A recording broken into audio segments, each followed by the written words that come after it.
বোমা বিস্ফোরণ নয়, শুধু ধ্বংস নয়, এটা ছিল একটা দর্শন, একটা চিঠি যেটা লেখা হয়েছিল বারুদ দিয়ে সেই কালা সরকারকে জাগানোর জন্য, একটা চিঠি যা লেখা হয়েছিল বারুদ দিয়ে সেই বধির সরকারকে জাগানোর জন্য।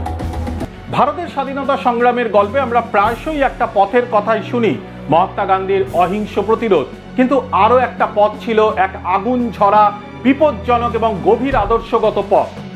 1929 সালে হিন্দুস্তান সোশ্যালিস্ট রিপাবলিকান অ্যাসোসিয়েশন বা HSRA এর তরুণ বিপ্লবীরা একটি নথি প্রকাশ করেন যা ব্রিটিশ সাম্রাজ্যের ভিত নাড়িয়ে দিয়েছিল।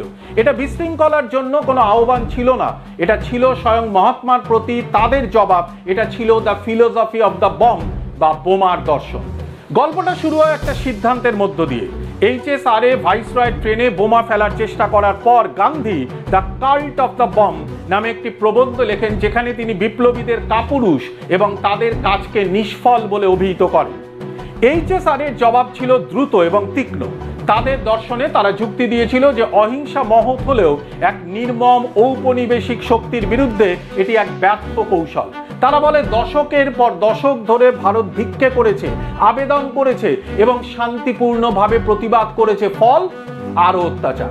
তাদের যুক্তি ছিল সহজ, বিপ্লব একটা যুদ্ধ, আর যুদ্ধে আপনি আপনার অত্যাচারীকে বিনয়ের সাথে চলে যেতে বলেন না, আপনি তাদের জোর করে বের করে দেন। তারা ঘোষণা করেছিল শক্তির মোকাবিলা শক্তি দিয়েই করতে হবে।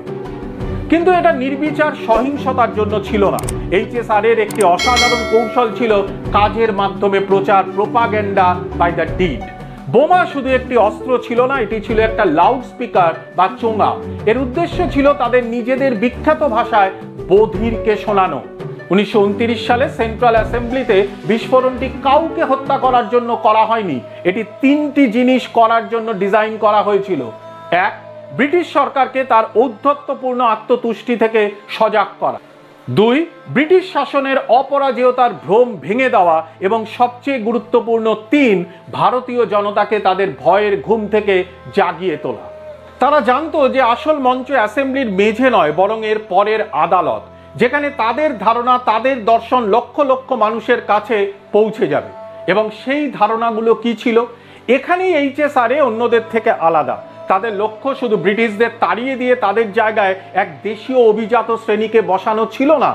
HSRA এর এস অক্ষরটির অর্থ ছিল সোশ্যালিস্ট বা সমাজতন্ত্রী। তাদের স্লোগান ইনকিলাব জিন্দাবাদ, অর্থাৎ বিপ্লব দীর্ঘজীবী হোক, শুধুমাত্র রাজনৈতিক স্বাধীনতার জন্য ছিল না, এটি ছিল সমাজের এক সামগ্রিক রূপান্তরের আহ্বান। তারা এমন এক ভারতের স্বপ্ন দেখেছিল যা সমস্ত শোষণ থেকে মুক্ত হবে, ধনীর দ্বারা গরিবের শোষণ, জমিদারের দ্বারা কৃষকের শোষণ এবং মানুষের দ্বারা মানুষের শোষণ।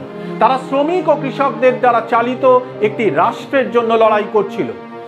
এই বিপ্লবীরা রক্ত পিপাসু দানব ছিলেন না, তারা ছিলেন মেধাবী, আবেগপ্রবণ তরুণ যারা জানতেন যে তাদের পথটি শাহাদাতের একমুখী টিকিট।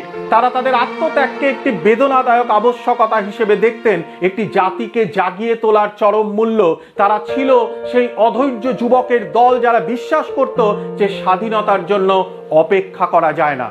যদিও ভারত শেষ পর্যন্ত গান্ধীর পথেই স্বাধীনতা লাভ করেছিল বলে বেশিরভাগ লোকের মত, তবু HSRA এর জ্বালানো আগুন কখনো পুরোপুরি নেভেনি।